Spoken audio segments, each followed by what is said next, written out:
ഹരേ കൃഷ്ണ. ഇനി നമുക്ക് 45-ാമത്തെ ശ്ലോകം നോക്കാം. തേ വൈരജ പ്രകൃതയസ്തമസാമൂഢചേതസ സതാം വിദ്വേഷമാജേരുരാരാധാഗതമൃത്യവ. നമുക്ക് അതിലെ പദങ്ങളുടെ അർത്ഥം നോക്കാം. തേ വൈ, തേ എന്നാൽ തേ വൈ, അവർ ആ അസുരന്മാർ, ഇവർ ഇനിയും കംസൻ്റെ ഉത്തരവ് വന്നു കഴിഞ്ഞിട്ട് ഇനിയും കംസൻ ഉത്തരവൊക്കെ കൊടുത്ത് ഉള്ളിലേക്ക് തൻ്റെ അന്തഃപുരത്തിലേക്ക് പോയി കഴിഞ്ഞ് ഇനി അവർ എന്താണ് ചെയ്തത്, ആ അസുരന്മാരായ അനുചരന്മാർ എന്താണ് ചെയ്തത് എന്നാണ് പറയുന്നത്. തേ വൈ, ആ അസുരന്മാരാകട്ടെ രജഹ, രജോഗുണത്തോട് കൂടിയ പ്രകൃതയസ്തമസ, പ്രകൃതയ തമസ, ഇങ്ങനെ രണ്ട് വാക്കുകൾ ചേരുന്നതാണ് പ്രകൃതയസ്തമസ. പ്രകൃതയ എന്നാൽ അത്തരത്തിലുള്ള പ്രകൃതിയോട് കൂടിയ, അപ്പോൾ രജോഗുണ പ്രകൃതിയോട് കൂടിയ തമസ, തമോ ഗുണത്താൽ മൂഢചേതസഃ, മൂഢം എന്നാൽ അജ്ഞമായിട്ടുള്ള അഥവാ അറിവില്ലായ്മയോട് കൂടിയ മന്ദബുദ്ധികളായ, അവരുടെ ബുദ്ധിക്കൊരു ചേതസ എന്നാൽ ബുദ്ധി, ഒരു മന്ദബുദ്ധിയോട് കൂടിയ, അപ്പോൾ രജോഗുണ പ്രകൃതിയുള്ളവരും എന്നാൽ തമോ ഗുണത്താൽ മന്ദബുദ്ധികളുമായ, അതിന് നമ്മൾ മുൻപേ ഒരു ശ്ലോകത്തിൽ വ്യാസഭഗവാൻ പറഞ്ഞു ദീർഘാലോചന ഇല്ലാത്തവരാണ് എന്ന് പറയുകയുണ്ടായി. ആ ദീർഘാലോചന ഉണ്ടെങ്കിൽ ബുദ്ധി ശരിയായ രീതിയിൽ വർത്തിക്കുക തന്നെ വേണം. ഇവിടെ തമോ ഗുണത്തിൻ്റെ ആധിക്യം കൊണ്ട് ബുദ്ധി തന്നെ മന്ദീഭവിച്ചിരിക്കുകയാണ്.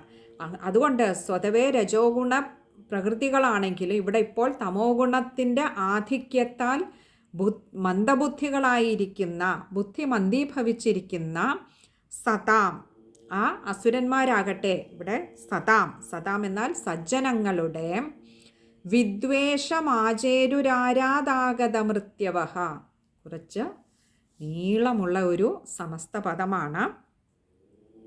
ചെറിയ വാക്കുകളായി പറയാം. വിദ്വേഷം, ആചേരുഹു, ആരാത്, ആഗതമൃത്യവഃ, ഇങ്ങനെ ഇത്രയും വാക്കുകൾ ചേരുന്നതാണ് വിദ്വേഷമാചേരുരാരാധാഗതമൃത്യവഃ.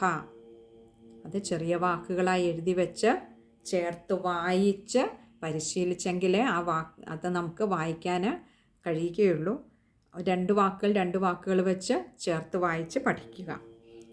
വിദ്വേഷം എന്നാൽ വിദ്വേഷത്തെ, ആചേരുഹു എന്നാൽ ചെയ്തു തുടങ്ങി, ആ ബ്രാഹ്മണരുടെയൊക്കെ വിദ്വേഷത്തെ ചെയ്തു തുടങ്ങി എന്ന് പറഞ്ഞാൽ അവരെയൊക്കെ ദ്രോഹിക്കാൻ തുടങ്ങി, അവരെയൊക്കെ വധിക്കാൻ തുടങ്ങി. ആരാധ എന്നാൽ സമീപത്ത്, ആഗതമൃത്യവഃ, ആഗത എന്നാൽ വന്നു ചേർന്ന, മൃത്യവഃ മൃത്യു, അപ്പോൾ എത്തിക്കഴിഞ്ഞ, തൻ്റെ സമീപത്ത് എത്തിക്കഴിഞ്ഞ മരണത്തോടു കൂടിയവർ അഥവാ ആസന്ന മൃത്യുക്കളായിട്ടുള്ള അവരാകട്ടെ, ആ അസുരന്മാരാകട്ടെ പൊതുവെ രജോഗുണ പ്രകൃതിയുള്ളവരാണെങ്കിലും ഇപ്പോൾ വർദ്ധിച്ച തമോ ഗുണത്താൽ ബുദ്ധി മന്ദീഭവിച്ചിരിക്കുന്ന ആ അസുരന്മാരാകട്ടെ തങ്ങളുടെ യജമാനൻ്റെ, ആ കംസരാജാവിൻ്റെ അനുജ്ഞ കിട്ടിയതും നാനാ ദിക്കുകളിലും പോയി സജ്ജനങ്ങളെയൊക്കെ അവർ ദ്രോഹിക്കാൻ തുടങ്ങി, വധിക്കാൻ തുടങ്ങി. കാരണം ആഗതമൃത്യവഃ, അവരുടെ മരണം അടുത്തു കഴിഞ്ഞിരിക്കുന്നു. ഇവിടെ ആ അസുരന്മാരെക്കുറിച്ച് പറഞ്ഞത് ആസന്ന മൃത്യുക്കളായി എന്നാണ് വ്യാസഭഗവാൻ വിശേഷിപ്പിച്ചത്. ഇത് തൊട്ട് മുൻപുള്ള ശ്ലോകത്തിൽ കംസനെക്കുറിച്ചും ഇതേപോലെ പറഞ്ഞിരുന്നു, കാലപാശത്താൽ ആവൃതനായിരിക്കുകയാണ് എന്ന് പറഞ്ഞു. അങ്ങനെ പറയാൻ കാരണം ഈ ഒരു തമോ ഗുണം വർദ്ധിച്ചു കഴിഞ്ഞാൽ തങ്ങൾക്കാരെയും കൂസേണ്ടതില്ല, തങ്ങൾക്ക് മീതെയായി ഒന്നില്ല എന്ന ചിന്തയിലേക്ക്, എന്ന അബദ്ധധാരണയിലേക്ക് അവർ എത്തിച്ചേരും. അങ്ങനെ വരുമ്പോൾ പിന്നെ ആ ഒരു അഹങ്കാരഭാവം തൻ്റെ ഉള്ളിലെ താനല്ലാത്ത എന്തോ ഒന്നാണ് താനെന്ന് വിചാരിച്ച് തൻ്റെ ഉള്ളിൽ നിന്നും പുറപ്പെടുന്ന ഒരു അഹംബുദ്ധി, അത് അവരെ കൊണ്ട് എത്തിക്കുക പതനത്തിലേക്കാണ്. ആത്യന്തികമായ പതനം മരണം തന്നെയാണ്. നമുക്കറിയാം, ഹരിനാമ കീർത്തനത്തിലും ഇതുപോലെ ഒരു ശ്ലോകം വരുന്നുണ്ട്.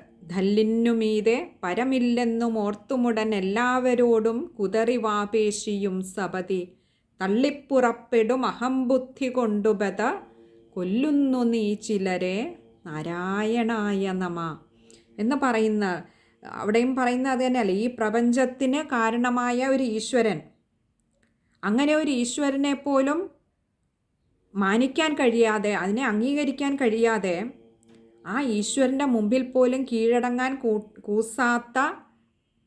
കൂട്ടാക്കാത്ത മനസ്സ് ഉള്ളിൽ നിന്നും പുറപ്പെട്ടുകൊണ്ട് തള്ളിപ്പുറപ്പെടും അഹംബുദ്ധി എന്നാ പറഞ്ഞ. അത് ഈ ഒരു ചിന്ത കാരണം, തനിക്കും ഇതേ ഒന്നില്ലെന്നുള്ള ആ ചിന്ത തന്നെ വല്ലാത്ത, തൻ്റെ ഉള്ളിൽ നിന്നും വല്ലാതെ അങ്ങോട്ടൊരു അഹംബുദ്ധി അങ്ങോട്ട് തള്ളിപ്പുറപ്പെടുകയായി. ആ അഹംബുദ്ധി ആകട്ടെ കൊണ്ടെത്തിക്കുന്നത്, അങ്ങനെ ആ ഒരു അഹംബുദ്ധി കൊണ്ട് വധ കൊല്ലുന്നു നീ ചിലരെ നാരായണായ നമ. അവിടെ കൊല്ലുന്നു എന്ന് പറഞ്ഞാൽ അത് തൻ്റെ നാശത്തിലേക്ക് തന്നെയാണ്, തൻ്റെ തന്നെ നാശത്തിന് വഴിതെളിക്കുന്നതാണ്. തൻ്റെ ഉള്ളിൽ നിന്നും പൊട്ടിപ്പുറപ്പെടുന്ന ഈ തള്ളിപ്പുറപ്പെടുന്ന അഹംബുദ്ധി, അഹങ്കാരഭാവം. അങ്ങനെ ഇവിടെ ഇപ്പോൾ ഈ അസുരന്മാർക്കും തങ്ങൾക്ക് മീതെ ഒന്നില്ല എന്നുള്ള ധാരണ, ആരെയും ദ്രോഹിക്കാൻ അവർക്ക് വല്ലാത്തൊരു കരുത്ത് നൽകുന്നുണ്ട്. നമുക്കിന്ന് കരികാലത്തിലും ഇതുപോലെയുള്ള ആളുകളെയൊക്കെ നമുക്ക് കാണാം. തനിക്ക് മേലെ ഒന്നില്ല എന്ന് കരുതി, തനിക്കാരെയും ഭയപ്പെടേണ്ടതില്ല എന്ന് കരുതി, തൻ്റെ പണമോ സമ്പത്തോ സാമ്രാജ്യമോ